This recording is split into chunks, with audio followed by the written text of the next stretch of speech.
Bonjour à tous, aujourd'hui nous allons partager la parole du Seigneur sur un sujet tout aussi important dans ces moments difficiles, dans ces temps de la fin. Se rappeler que le Père nous a choisis avant la fondation du monde. Donc dans Éphésiens 1, au verset 3, il est dit: Béni soit Dieu, le Père de notre Seigneur Jésus-Christ, qui nous a bénis de toutes sortes de bénédictions spirituelles dans les lieux célestes en Christ. En lui, Elohim, nous a élus avant la fondation du monde pour que nous soyons saints et irrépréhensibles devant lui. Donc, on doit vraiment réaliser que c'est une grâce d'être chrétien, c'est une grâce d'être le disciple du Seigneur, c'est une grâce d'être en vie, c'est une grâce d'être en bonne santé, c'est une grâce de savoir que être en Christ, c'est pas parce qu'on l'a voulu, être en Christ, c'est pas parce qu'on l'a décidé, être en Christ, c'est pas parce que un jour, on s'est réveillé en se disant, je vais devenir chrétien. Si aujourd'hui, on peut dire qu'on est en Christ, qu'on a la grâce d'avoir le Saint-Esprit et qu'on a la grâce d'être converti et qu'on s'est tourné vers le Seigneur, eh ben, c'est parce que lui nous a choisis. Lui nous a choisis avant la fondation du monde, avant même que nos parents ne se connaissaient, avant même que nos parents étaient sur cette terre. Avant même que nous nous connaissions nous-mêmes, ils nous connaissaient déjà. Humainement, ça nous dépasse totalement. Ça nous dépasse totalement et ça nous rappelle à quel point notre Père, le Père céleste, celui que l'on sert, le Créateur des cieux, de la terre et de l'univers, est grand, il est merveilleux, il est somptueux et il pense à tout instant à ses enfants. Il n'abandonne jamais ses enfants. Il est fidèle et véritable et c'est pour ça que la parole le présente ainsi, fidèle et véritable. Il est celui qui revient bientôt.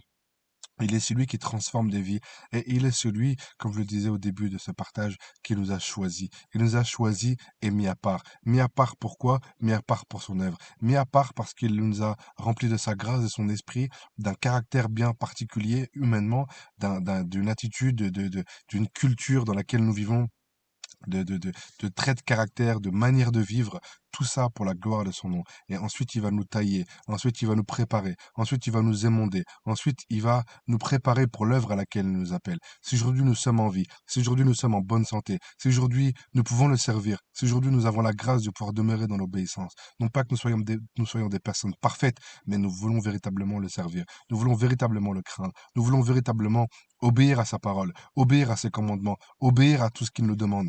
Et ça, c'est une grâce devant le Père. Le Père, c'est une bénédiction devant le trône du Père de vraiment s'offrir, même si on essaye d'être juste. On fait tout pour être juste, on fait tout pour demeurer dans sa présence. C'est une grâce devant le Père.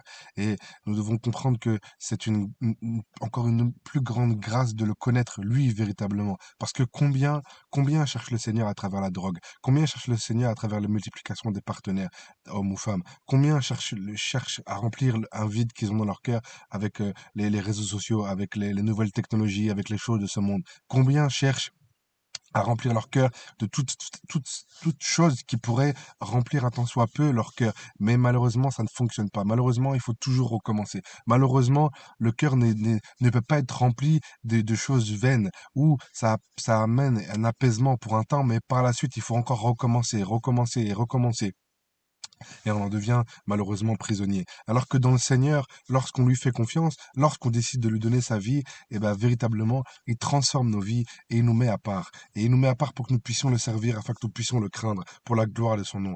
Et rappelons-nous dans les moments difficiles, rappelons-nous dans les épreuves qu'il nous a choisis. Et aujourd'hui, si nous vivons, aujourd'hui, si nous respirons, aujourd'hui, si nous sommes en bonne santé, aujourd'hui, si nous pouvons demeurer dans sa présence, aujourd'hui, si nous pouvons comprendre sa parole, mettre en pratique sa parole. Aujourd'hui, si nous pouvons nous mettre à part pour ce royaume, avoir les yeux rivés vers le royaume, c'est une grâce parce que c'est le Père qui nous le permet dans notre vie. Il nous permet d'avoir ces capacités-là pour pouvoir véritablement avoir cette grâce de pouvoir demeurer dans sa présence et de pouvoir obéir à ses commandements.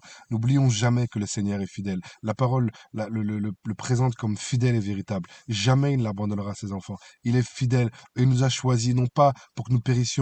Il nous a pas appelés à la mort. Il nous a pas appelés à la défaite. Il nous a pas appelés au désespoir. Il nous a pas appelé à la dépression, mais bien au contraire, il nous appelle à la repentance. Il nous appelle à le servir. Il nous appelle pour la gloire de son nom. Et s'il nous a choisis, c'est pas pour rien. S'il nous a choisis, c'est pour la gloire de son nom. S'il nous a choisis, c'est parce qu'il y a une œuvre qu'il veut faire dans nos cœurs, dans nos vies, dans nos âmes, afin que son nom soit glorifié. Non pas afin que le nom des hommes soit glorifié, mais afin que son nom soit glorifié, afin que son nom soit exalté, afin que son nom soit mis en avant, afin que son nom soit élevé, afin que le témoignage de ce que nous avons vécu puisse toucher des cœurs et des cœurs de frères et de sœurs à travers le monde entier. Donc, ne perdons pas espoir dans les épreuves, ne perdons pas espoir dans les difficultés. Au contraire, faisons confiance au Seigneur. Ayons les yeux rivés vers lui, ayons les yeux rivés vers sa parole, ayons les yeux rivés vers le fidèle et véritable, celui qui n'a pas changé, celui qui n'a aucune ombre de variation, celui qui est le seul chemin, la vérité, la vie. Et nous savons que si nous retournons en arrière, nous savons que si nous retournons en arrière, nous savons quelles seront les conséquences de la désobéissance. Le péché, la mort, et ensuite la mort physique et l'enfer loin du Seigneur pour l'éternité. Alors nous devons rester dans ces chemins, rester dans cette travée, rester dans sa parole. Nous devons demeurer dans sa parole, demeurer dans ses commandements, demeurer dans sa justice pour la gloire de son nom, afin que nous puissions être utiles, des vases utiles pour la gloire de son nom. Tout à chacun, autant que nous sommes femmes, hommes, jeunes ou moins jeunes, peu importe qui nous sommes, peu importe le contexte de vie, peu importe où nous vivons dans le monde entier, le Seigneur veut nous utiliser. Le Seigneur veut faire son œuvre dans nos cœurs. Il veut faire son œuvre dans nos vies. Il veut faire son œuvre dans nos âmes. Mais pour cela, nous devons passer par des moments d'épreuve, par des moments de difficulté, mais tout ça pour la gloire de son nom. Tout ça pour que son nom soit élevé. Tout ça pour que son nom soit glorifié. Tout ça pour que oh oui, toute la gloire lui revienne à lui et à lui seul, parce qu'il revient bientôt, parce qu'il est le véritable, parce qu'il est le même et il ne l'a pas changé. Il est le maître des maîtres, il est le créateur des cieux, de la terre et de l'univers. Ne l'oublions pas. Les choses de cette terre nous font oublier régulièrement, malheureusement, qui il est et qui nous servons. Il est le maître des maîtres, il est le roi des rois, le seul chemin, la vérité, la vie. La seule solution à ce monde qui part à la dérive, ce monde qui part à la perdition, c'est Jésus-Christ de Nazareth. Ce n'est pas une religion, ce n'est pas une tradition, ce n'est pas une manière de vivre, mais c'est véritablement l'œuvre à laquelle il nous appelle, véritablement son nom, le Tout-Puissant, l'Élohim, le Créateur des cieux, de la terre et de l'univers. Soyez encouragés au nom de Jésus.